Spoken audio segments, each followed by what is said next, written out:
محمد رسول اللہ صلی اللہ علیہ وسلم کی زندگی کو پڑھیے. مسجد صرف عبادت کی جگہ نہیں ہے. مسجد صرف عبادت کی جگہ نہیں ہے. مسجد سے دوستو ہم صرف ہر کام لے سکتے ہیں. محمد رسول اللہ صلی اللہ علیہ وسلم کی زندگی کا وہاں سے آپ مطالعہ کریں کہ اللہ کے رسول صلی اللہ علیہ وسلم نے مکہ سے مدینہ کی طرف ہجرت کیا ہے.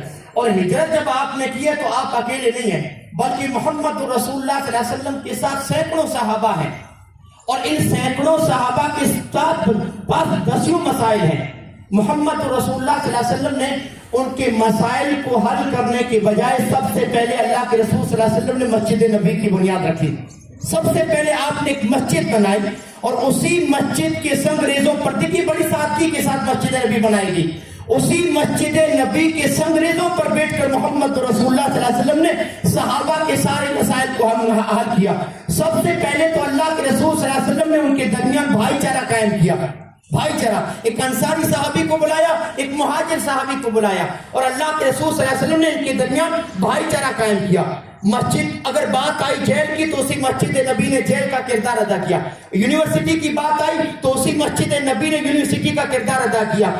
پارلیمنٹ کی بات آئی کہ قانون سازی کہاں بنے گی, مدینہ اسلام کی نئی ریاست بننے جا رہا ہے, تو اسی مسجد نبی نے پارلیمنٹ کا کردار ادا کیا.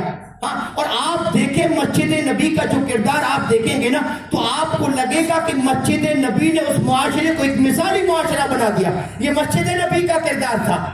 کسی بھی معاشرے میں دوستو مسجد نہ ہو وہ مثالی معاشرہ نہیں بن سکتا. مسجد تو ہو لیکن مسجد کا اگر کردار بھی نہ ہو تو وہ بھی دوستو معاشرہ مثالی نہیں بن سکتا ہے. آپ کو معلوم ہے برطانیہ انگلینڈ کا ایک شہر ہے, وہاں پر 2 انگریز صرف مسلمان ہوئے تھے, صرف 2 انگریز.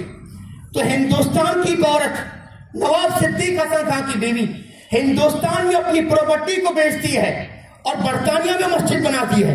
کہاں؟ برطانیہ میں. اس نے سوچا کہ مسلمانوں کی وجود و بقا کے لیے اگر ان کو ذکر و اذکار کا ماحول دینا ہے, عبادت کا ماحول دینا ہے, اگر ان کو اسلام پر قائم رکھنا ہے تو مسجد کا ہونا بہت ضروری ہے. مسجد کا ہونا بہت ضروری ہے. آپ کو معلوم ہے ہندوستان کی اپنی زمین بیچ کر اس نے صرف برطانیہ میں مسجد نہیں بنائی, مسجد کے ساتھ ایک مدرسہ بھی قائم کیا. اور آپ کو معلوم ہے جب مسجد بن رہی تھی تو ایک انگریز نے تانا دیا تھا کہ مسلمانوں کا دماغ خراب ہو گیا ہے, یہاں صرف 1-2 انگریز مسلمان ہوئے ہیں, اور ان کو جب یہ ختم ہو گئے تو مسجد کس کو کام آئے گی, پھر مسجد کس کو کام آئے گی. اللہ اکبر. اس عورت کو بھی نہیں معلوم تھا کہ میں یہ جو کام کر رہی ہوں اخلاص کے ساتھ اللہ رب العالمین کس قدر اس کو قبول کرے گا. اس عورت کو نہیں معلوم تھا. مسجد بن گئی 80-70 سال یا 100 سال کے بعد جب اسلام کے خلاف یہ پروپیگنڈا شروع ہوا. کیسا کہ یہاں